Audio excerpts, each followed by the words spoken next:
السلام عليكم ورحمة الله وبركاته. الحمد لله رب العالمين والعاقبة للمتقين والصلاة والسلام على أشرف الأنبياء والمرسلين وعلى آله وصحبه أجمعين أما بعد. میرے لیے ایک خوشی کی بات ہے، بڑی سعادت کی بات ہے کہ آج سے تقریباً 12 سال پہلے 2008 میں مجھے نائب مفتی جامعہ نظامیہ مقرر کیا گیا اور 4 سال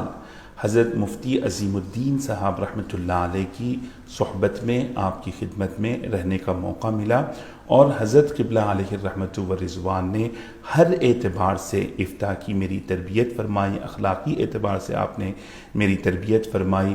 اور فتویٰ نویسی کی، فتویٰ لکھنے اور اس کی فتوے کے جو امور متعلقہ امور ہوتے ہیں، ہر پہلو پر آپ نے جو ہے اچھے انداز میں تربیت فرمائی. تو میرے ایک واقعہ میں آپ کی خدمت میں عرض کرتا ہوں کہ میلاد شریف کے موقع پر جب جلوس نکالا گیا حیدرآباد میں، اور اس کے بعد جو بے راہ روی مسلمانوں میں آنے لگی اور جو بے وقاری کے کام ہونے لگے، جس کا تصور بھی نہیں تھا کہ مسلمان اس قسم کی عمل سرکار دو عالم صلی اللہ علیہ وسلم کی میلاد کے موقع پر کرے گا، تو جو دل دردمند رکھتے ہیں وہ دارالافتاء جامعہ نظامیہ سے رجوع ہوئے اور انہوں نے ایک سوال کیا، اور وہ سوال یہ تھا جو میں آپ کی خدمت میں عرض کرتا ہوں کہ 12 ربیع الاول کو میلاد النبی صلی اللہ علیہ وسلم کے موقع پر مسلمانوں کا خوشی و مسرت کے نام پر رقص کرنا، چمک لگانا، آراش لگانا، سڑکوں پر گھومنا، رات دیر گئے بآواز بلند ڈی جے کے ذریعے نعت لگانا، گانوں کی دھن پر نعت لگانا، جھنڈیاں لگانا جس میں کلمہ طیبہ تحریر ہوتا ہے، اکثر و بیشتر جھنڈیاں راستوں میں گر جاتی ہیں اور بے حرمتی ہوتی ہے، نیز کعبہ شریف اور روضہ مبارک کا ماڈل بنانا اور اس کے روبرو رقص کرنا، پوسٹرز وغیرہ پر گنبد خضرا کے عکوس چھاپنا، بے محل لگانا شرعی نقطہ نظر سے کیا حکم رکھتا ہے. یہ جو سوال تھا، اس سوال میں کہیں پر بھی میلاد منانا درست ہے یا نا درست ہے اس کا سوال نہیں تھا. سوال یہ تھا کہ میلاد کے موقع پر ایسی چیزیں ہو رہی ہیں، کیا یہ درست ہے یا نا درست ہے. جب یہ سوال آیا تو حضرت مفتی محمد عظیم الدین رحمۃ اللہ علیہ نے فرمایا کہ میں اس کا جواب نہیں دیتا. میں نے عرض کیا کہ مول صاحب آپ اس کا جواب کیوں نہیں دیتے؟ تو مول صاحب نے فرمایا کہ میں تو جواب لکھ دوں گا لیکن دوسرے شیوخ حضرات اس کے اوپر دستخط نہیں کریں گے، مجھے اندیشہ ہے کہ ایسا نہیں ہوگا، اس وجہ سے میں فتوے کو جاری نہیں کرتا. تو میں عرض کیا کہ مول صاحب اگر آپ اجازت دیں تو یہ فتویٰ میں ترتیب دیتا ہوں.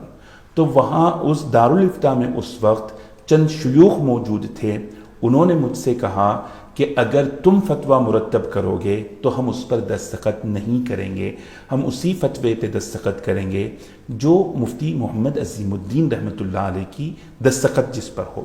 تو میں نے حضرت مفتی صاحب قبلہ علیہ الرحمہ سے اجازت طلب کی کہ حضرت آپ مجھے فتویٰ مرتب کرنے کی اجازت دیجئے. فتویٰ مرتب کرنے کے بعد میں آپ کی خدمت میں پیش کرتا ہوں، آپ اس کو قبول فرماتے ہیں، اس میں ایڈٹ کرتے ہیں، یا آپ کا اختیار ہے. تو مول صاحب نے مجھے فتویٰ مرتب کرنے کی اجازت مرحمت فرمائی، اور میرے لیے یہ بڑی سعادت کی بات ہے کہ یہ جو فتویٰ ہے اس کا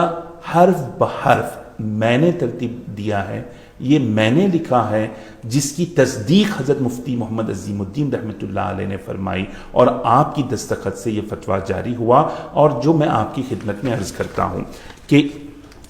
سوال صرف یہی تھا کہ میلاد کے موقع پر خوشی کے نام پر رقص کرنا کیسا ہے، جس کی وجہ سے صرف ایک ہی پہلو آ رہا تھا. تو میں اس فتوے کو بیلنس کرتے ہوئے اس طرح لکھا تھا: نبی اکرم صلی اللہ علیہ وسلم کی ولادت باسعادت کا دن تمام اہل اسلام کے لیے فرحت و سرور، بہجت و انبساط کا دن ہے. میلاد النبی صلی اللہ علیہ وسلم کے مبارک موقع پر اظہار خوشی کرنا، بطور شکرانہ روزہ رکھنا نبی اکرم صلی اللہ علیہ وسلم کے عمل مبارک سے ثابت ہے.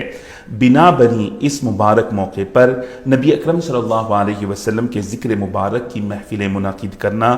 درود و سلام پڑھنا، درود و سلام، اطعام طعام و دیگر کارہائے خیر کا اہتمام کرنا شرعاً محمود و مستحسن ہے. یہ ایک شرعی حکم ہم نے ابتداءً تمہید کے طور پر، مقدمے کے طور پر بتا دیا۔ اب اس کے بعد جو ہے دوسرا پہلو تھا جو میلاد جلوس کے موقع پر جو خرابیاں اور خرافات ہو رہے تھے اس کی طرف نشاندہی کی گئی، تاہم اظہار خوشی حدود شریعت میں ہونی چاہیے۔ اظہار خوشی میں غیر شرعی اعمال و حرکات جیسے گانا بجانا، رقص کرنا، گانوں کی دھن میں نعت لگانا وغیرہ کی قطعاً اجازت نہیں ہو سکتی۔ اتنی آواز سے ریکارڈ لگانا جس سے دوسروں کو تکلیف ہوتی ہو منع ہے،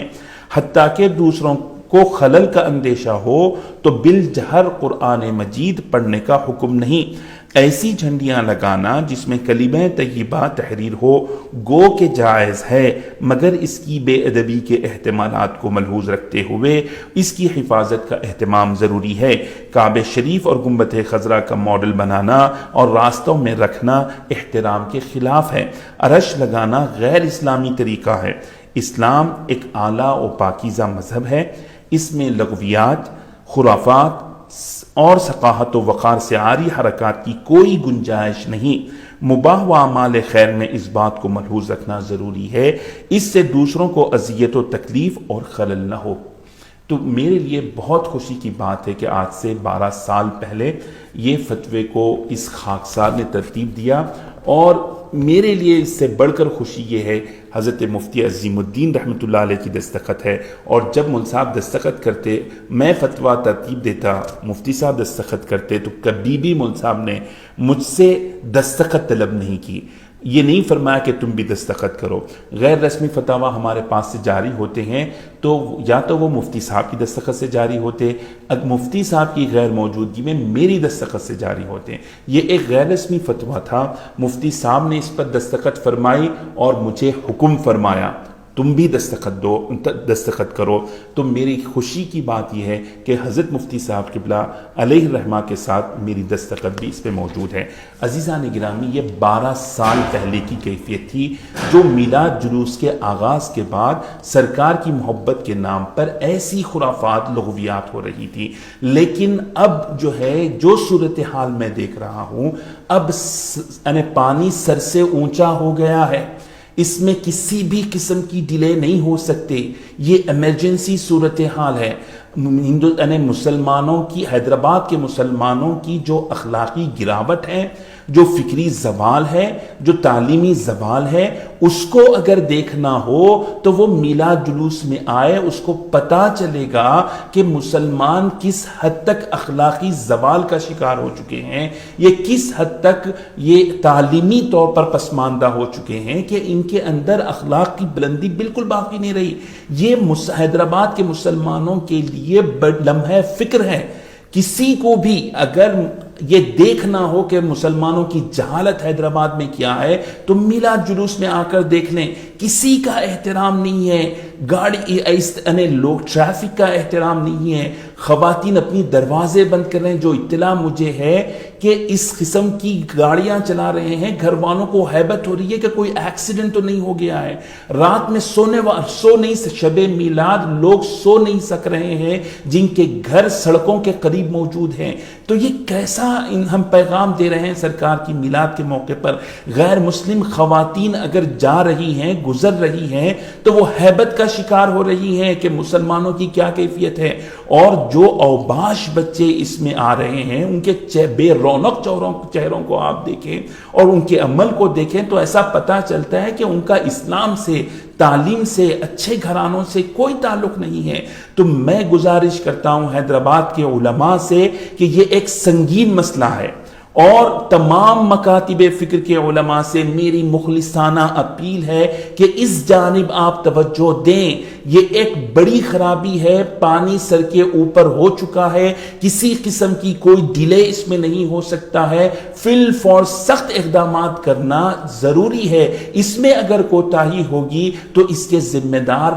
بھی ہم ہوں گے۔ تو اس لیے میں اور یاد رکھ لیں کہ جن لوگوں نے یہ جلوس کو کال کیا ہے، یہ ان کا فرض منصبی ہے، اور ان کو یہ سمجھنا چاہیے تھا کہ ہم جلوس کو کال کر رہے ہیں تو اس کا کانسیکوینسز کیا ہوتے ہیں، اس کے نتائج کیا ہوتے ہیں. تو یہ نادان لوگ اس کے نتائج سے بالکل واقف نہیں تھے، اور بس یہی ان کے ذہنوں میں ہے کہ حضور کی محبت میں اتنے لوگ جمع ہو رہے ہیں. ان کو بالکل فہم نہیں ہے، ان کو بالکل بھی احساس نہیں ہے کہ اس کے برے نتائج کی وجہ سے مسلم کمیونٹی کا وقار کیسے متاثر ہو رہا ہے، نوجوانوں کی بے عملی کیسے بڑھ رہی ہے، نوجوانوں کی فکر میں کیسی تباہی آ رہی ہے، اس کا بالکل بھی انہیں احساس نہیں ہے. تو یہ